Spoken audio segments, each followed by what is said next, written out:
namni osoo fuudhin dubbaa jira ani kan beeku jechuudha dargaggeessi ijoolleen xixiqqoon dargaggeessi gaheessa ta'e osoo fuudha jedhetiin kataa'u kan du'utu jira. Inni kun ammoo waan nama fayyadu miti. Maaliifi kuni fakkeenyaaf amma Nabiyallah Yahyaan alayhi salaam fuudheen jiru. Nabiyoonni kuwwan ammoo fuudhanii jiran. Yesuus ammoo fuudheen fuuneen akka sidhaa san hin beeknu.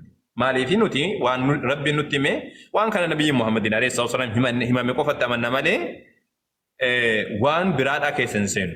Ebalu fuudhe ebaluun fuudhin hin fuunee kan jedhu jechuudha. Yesuus Kiristoos ammoo yoo fuudhee jiraate waan dansaa. Yoo fuudheen jiraatin illee ammoo sun waan nabiyyi kabajamaa san ilaallatu jechuun fuudhee jira fuudheen jiru waan ragaa qabatamaa qabu hin jiru. Namni kamiyyuu ragaa qabatamaa hin qabu. Isa kana irratti jechuudha. Namni fuudheen jiru jedhullee namni fuudhee jira jedha. Fakkeenyaaf warri gariin kiristaanonni gariin fuudhee jira jedhanii qaamanan jiru sun sirriidhaa miti. Jechuun akka keenyatti jechuudha. Ragaa qabatamaadha waan lafa qabnu waan hin qabneef jecha. Walii gala talaakulaan isa kana.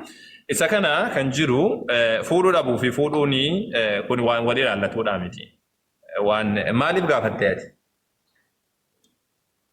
Nama ijoollee irraa dhagayeetii fuudhee jira hin fuunee waa'ee akkasii wal moraan dhagayeetiin wal morman. Kuni waan ragaa qabatamaa qabu hin qabu. Ijoolleen kunillee garaagaraa waan ragaa qabatamaa qabu hin qabu. Fuudhee hin fuune. Bu'aallee hin qabu ammoo kun. Maaliif jennaan fakkeenyaaf amma nam tokko fuudhee hin fuune bu'aa takka hin qabu. Fakkeenyaaf kan Rabbiin nutti hime akka Nabiyallah Yahyaa alayhi salaam fuudheetiin hin jiru. Kun ammoo hin fuuneen isaadhaa gaariidha. Hin fuuneen isaadhaa rabbummaa isaa.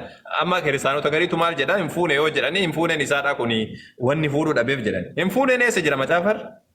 Seenaa Yesuusiyyuu kiristaanni tokkoyyuu hin beeku seenama Kiristoos. Seenaa Yesuus jechuun seenaa Yesuus osoo waggaa 30 hin gahin dura Yesuus maal ture? Osoo waa tolchaatiin ture waa balleessaatiin ture nam tokko ka beeku hin jiru. Sigalee? Kana kan isin gaafadheefi Rabbiin hin dhalus hin dhalchus waan jedhu san irratti kaasnee achiin booda Yesuus Kiristoos Indalu ndalchu jechuun bara wala indalu ndalchu jechuun hin fuudhu jechuudha miti. Fakka namni osoo hin fuudhin du'e baay'ee jira. Kan dubartii bira ga'uu hin dandeenye baay'ee jira. In agarreeti. Kan dubartii bira ga'uu hin dandeenye baay'ee jira. Rabbiin ta'a jechuudha namni yoo dubartii bira ga'uu dadhabe. Sa yookaan ammoo dubartii bira ga'uu kan hin barbaanne jira. Dandeettii osoo qabu garuu dubartii bira ga'uu kan hin das hin jenne jira. Rabbiin ta'a jechuudha yoo akkas ta'uu dhabe. Akkasii miti kanaan hin madaalamu akkasitti. Akkanatti madaamu Rabbiin hin dhalu ndalchu jechuun Rabbiti subhaanahu wa ta'ala ilmiin hirkifamuudha. Hin dhalu ndalchu jechuun Rabbiin subhaanahu wa ta'ala akka kennaa miti. Haadha manaa qaban jedhanii dabalataan Rabbiin ilma qaban jedhanii jechuudha malee Yesuus Kiristoos ammoo qaama ofirraa qaba. Qaama isaadhaa kittaananii jiran. Yookaas boqonnaa 2:21 qaama ni qaba. Osoo yoo fuudhee jiraate fuudha wanni isa dhoowwu hin jiru dhiira. Nabiyyiin Rabbiidha ammoo nabiyyoonni Rabbiidha dubartiidhaan wal bira ga'uu hin dadhaban. Yoo fuudheen jiraannellee waan isaati. Garuu ammoo ani akka kiyyatti fuudhee jira. Fuudheen jiruun ani waan islaamummaa keessatti waan himamu waan hin qabne. Kiristaanummaa keessatti illee waan lafa waan gad dhaabbata waan hin taaneef jecha bu'aa naaf hin qabu malee Yesuus Kiristoos dubartiin fuudhu jechuun hin danda'u. Maaliif Rabbiin qaama itti uume eega dubartiin fuune taane? Bu'aan isaa maali? Maaliif qaama isaadhaa gaafa dhalateetiin jedhe maaliif kittaanarree? Bu'aan qaamaadhaa maali? Dhiira ta'uu qofa agarsiisu. Dhiira eega ta'e ammoo dhiirri hin fuudhaa mitiiree? Rabbiin ammoo dhiira hin jedhamu. Yesuus garuu dhiira jedhamu. Yesuus dhiira jedhamu. Rabbiin dhiira hin jedhamu. Qaama qaba ofirra. Qaama isaadhaa kittaananii jiran. Kun ammoo maalidha? Rabbii miti. Rabbiin ta'uu dhabuu akkanatti namni hin beeka. Garuu ammoo qaama qabaachuun qaama dhiiraatiin himamuun dhiira jedhamu nafseen isaadhaa waan rabbummaadhaan wal faalleessu. Dhiira jedhamu. Maaliif Rabbiin dhiira hin jedhan? Rabbiin intala hin jedhanii. Rabbiin subhaanahu wa ta'ala munazzahun an haadaa kulli. Kan hundarraa qulqullaa'aadha. Haadha manaa qaban jedhan, dhiira hin jedhan, intala hin jedhan, maal hin jedhan, Rabbiin kana hundarraa qulqullaa'aadha. Rabbiin subhaanahu wa ta'ala inni ol ta'e sun kan hundarraa qulqullaa'a. Yesuus Kiristoos ammoo dhiira. Kittaanatee jira. Qaama dhaqna qabaniitiin jiran jechuu kooti. Eega dhiira qaama qabaateetiin jedhe ammoo wanni fuudhuu isa dhoowwu jira. Garuu ammoo yoo fuudhee jiraatillee hin beeku. Yoo fuudhee jiraate ammoo fuudhuu isa dhoowwu hin jiru. Maaliif qaama qabaannaan fuudhuu wanni nama dhoowwu tokkollee hin jiru. Qaama qabaachuun macaafarra jira. Eega macaafarra jiraate wanni fuudhuu isa dhoowwu hin jiru. Laakiin Yesuus Kiristoos asiin dura fuudhee jira kan jedhu suni akka seenaatitti akka islaamummaatitti jira hin jiru. Nu birallee hin jiru. Kiristaana birallee hin jiru. Amantaa kan warra seenaatitti akka seenaatitti iyyuu hin jiru. Laakiin nuti ammoo beeknu mucaa dhiiraati. Erga seenii dhalatee raajii hojjete. Kiristaanonni ammoo umrii isaa waggaa 33 gadi waan tokko waan beekan hin qaban. kiristaana biratti waan tokko wanni seenaa Yesuus jedhamu waggaa 30 gaditti wanta akka wanni isaan beekan qaban. Gaafa umrii waggaa 12 barsiisota bira taa'ee baratee takka. Gaafa ijoollee ni badee lama. Gaafa daa'ima xiqqaadhaa ammoo Mariyaam faati fuutee haati fuutee ittiin baqattee daa'ima xiqqaa san qabattee baqattee ni sadii. Wanni macaafa keessatti dubbatame suma kana qofa. Dhalatee haga waggaa 33 kiristaanni quban qabu. Erguma sanii erguma waggaa 30 boodaan amma itti rarraanii kun waaqa goonu malee akkamitti akka maal hojjechaa ture seenaa isaa waa takkanii. Erguma waggaa 30 guuteyyuu seenaa isaa guutuun barreeffameetiin hin jiru. Seenaa isaa guutuu barreeffamee jira. Yohaannis boqonnaa 21 lakkoofsa 25 irratti maal jedha? Osoo Yesuus hojjechaatiin ture guutuun barreeffame silaa macaafni biyya lafaan ga'u natti fakkaataa. Hin jiru wanni barreeffame. Waan xiqqoodha wanni barreeffamee jiru. Kiristaan ammoo seenaa Yesuus Kiristoos hin beeku jechuu dandeessa. Maaliif jennaan isaan biratti wanni gada dhaabbataa wanni akkasitti ibsame waan hin jirreef jecha. Walii galatti isa kana. Ayyee. Okay, galatoomaa ustaaz. Okay, gaafii kabraa gaafadhu. Gaafadhu. Namni tokko yoo addunyaa kanarra jiraatu jiruma duraaniin jiraate san jiraataa jedhan. Jechuun kun akkamitti duraan ka jiraate san jiraata? Yoo addunyaarra jiraate maal ta'a?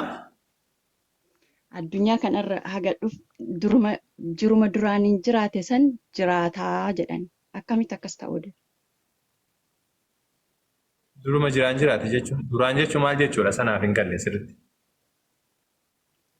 Fakkeenyaaf namni tokko yoo dhalate wannuma duraaniin katabame sanirra isumarra sarkulii godhaatiin deema malee wanti haarofni isa. Beekumsa rabbiirra deema jechuudha. Beekumsa rabbiirra deema jechuudha. Rabbiin subhaanahu wa ta'ala innaa kulla shay'in khalaqnaahu biqadar jedha. Likkiidhaan waa hundaa'uu osuma beeknu uumnee jedha. Rabbiin waan wallaaleen qabu. Durumaan rabbiin ati fakkeenyaaf amma kee beekti maqaan kan keenyu ka orjinaala? Haa taatu. Haa taatu. Haa taatu? Ishee haa taatu. Haa taatuun fakkeenyaaf amma gurraattii taatii diimtuu taatii duraan rabbiin beeka. Gaafa dhuftee dhalattu ammoo rabbiin akkuma duraan beeku sanitti si uuma malee waan haarawaa wayiitii rabbi itti mul'attu ati. Si galee wannan siin jedhe kana?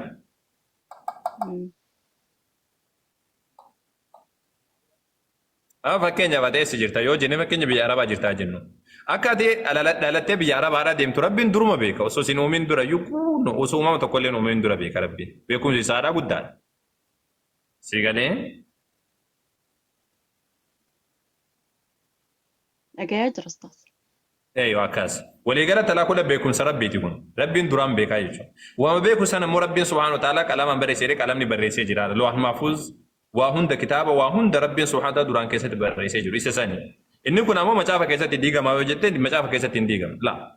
Wanna seera macaafa lallabaa boqonnaa 3:15 irratti maal jedha? Wanni amma jiru kuniif wanni fuulduratti argamullee wama duraan jiru jedha. Waaqayyo wama duraan jiru san deebisee hojjetama malee waan haarawaa miti jedha. Akkana jechuun duraan rabbiin beekaa jechuudha waa hundaa'u. Si galee duraan rabbiin waa hundaa'u beekaa jechuudha. Macaafni illee akka jiru fakkeenyaaf amma macaafa Daani'el keessatti illee warra macaafa keessa barreeffamanii jiran jechuudha. Macaafa jireenya keessa barreeffamanii jiran jedha.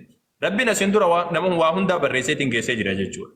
Si galee kanaafuu macaafa irra barreeffamuu fi ammas ammoo beekumsa rabbiitiin duraan jiraachuun rakkoon qabu inni kun. Okay, egaa akkas taate yaani ka jannataaf kaazaawaa ta'uu kiyyaallee beekama jechaadha. Fakkeenyaaf amma yoo ati kufrii irratti duutee yoo kiristaana taatee duuteetiin jette ibidda jahannam haa taatuuni kiristaana taatee duutii jahannamiin seenti ka jedhu rabbiin duruma beeka. Garuu filannoo kan keetiin ati. Filannoo kan keessi danqaa jechuu osoo hin taane filannoo kan keessi hin danqu. Ati kan irra gaafatamu filannoo kan keeti. Fakkeenyaaf amma taatee fedha kan keetiin kaafira taate. Yoo kaafira taateetiin ka duudu taate waliyaadu billaa rabbi irraa si haa tiksuutii kaafira taatee duutiin haa taatuun ka jedhu duruma rabbiin beeka. Waan haarawaa miti kun. Rabbiin duruma beeka. Yoo ammoo rabbitti amantee islaamummaa irratti duutii siin jedhallee islaamummaa irratti duutaa kan kee rabbiin duruma beeka jechuudha. Malee rabbiin si dirqee osoo ati islaamummaa barbaaddu giddiin gurra si micciiree kaafira si godha jechuudha miti. Akkas jechuudha miti. Jechuun osoo ati islaamummaa qabachuu barbaaddu rabbiin hin qabattu jedhee akkanatti si harkiseetiin kiristaanummaa keessa seensa jechuudha miti. Yookaan osoo kiristaanummaa barbaaddu ati rabbiin gurra si qabeetiin islaamummaa keessa seensa jechuudha miti.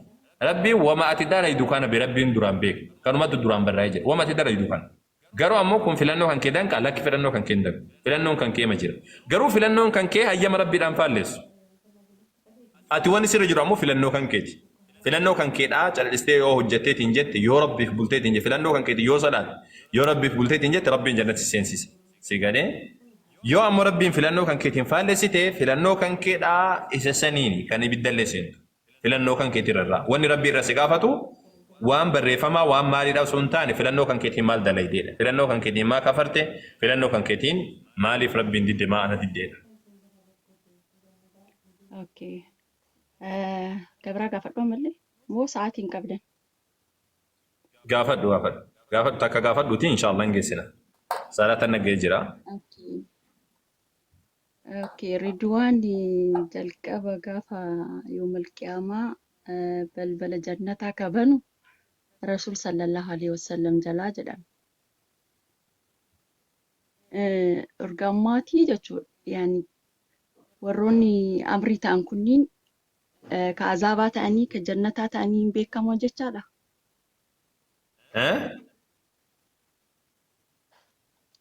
Gaafa yoomal qiyaamaa Ridwaantu jalqaba Rasuul sallallahu alaihi wasallam jalaa balbala banaa jedhan. Akkasuma fakkaata. Namoonni du'an kunniin urgammaatti akkamitti yaani jannataaf azaaba keessa jiraachuu isaanii hin beekamu jechaadha. Namoonni du'an maal ta'anii? Azaabaaf jannata ka ta'uu isaanii hin beekamu jechaadha. Aywa. Azaabaaf jannata ta'uu isaaniidhaan beekamu maa jettee namni kufri irra du'ee kaafira jannata ibidda seena. Namni ammoo rabbitti amanuu irra du'ee kaafira islaamummaa seena jannata seena. Agaruma dubbiin jiru. La ilaha illallahun furtuu jannataati. Nabi rabbi alayhi salatu wassalam ammoo jannata banuun isaaniidha kun waa kana wal qabatu miti. Sun sadarkaa rabbiin subhaanahu wa ta'ala warra tawhiidaa keessaa nabiyyi Muhammadin alayhi salatu wassalam sadarkaa isaaniidha ol caalchiseedha. Si gadee guyyaa qiyaamaadha gaafa du'an jechuudha miti guyyaan sun. Gaafa qulfii jannataadha gaafni banamu eega namni kaafameen boodaadha guyyaa qiyaamaati. Namni qabrii keessa kaafamu ni beektaami? Namni eega qabrii keessa kaafamee malee gaafa qabrii keessa du'e miti. Gaafa qabrii keessa kaafamee namni hundi isaatu murtiin godhamee eega namni gara jannataa deemullee murteeffamee gara warri gara ibiddaa deemullee murteeffameetiin jedhe sanboodaan ammoo maal godhanii warri jannataadha wayita gara jannataa deeman nabi rabbiidha alayhi salatu wassalam awwalu man yastaftihu albaaba fayuqaalu liman anta fayaqulu ana Muhammad. Eenyu ati naan jedhani ani Muhammad jedha eegasani ammoo balbala banaa jedheetiin barbaada balbali banamtii jedha nabi rabbiidha alayhi salatu wassalam balbali jannataadha. Okay, galatoomaa ustaas. Shukran. Dilleen galatoo. Wannan siin jedhu ammoo takka tasidhaamu inshaallah sirriitti barumsa hordofi tolee. Inni dhageessa? Inni dhageessa ustaas. Sirriitti barumsa hordofiitii sirriitti baradhu islaamummaa jechuudha. Ammas ammoo tasa ta'eetiin fakkeenyaaf amma yeroo garii warri soddaa kun gaafa mirqaan itti jiru Yesuusin jiraachisaa Yesuusii maal akkana godhaa hin fayyisaa hin ajjeesaa kuni waan sheexaan ittiin nama sobuudha kun. Hin fayyisaan dhukkubsa.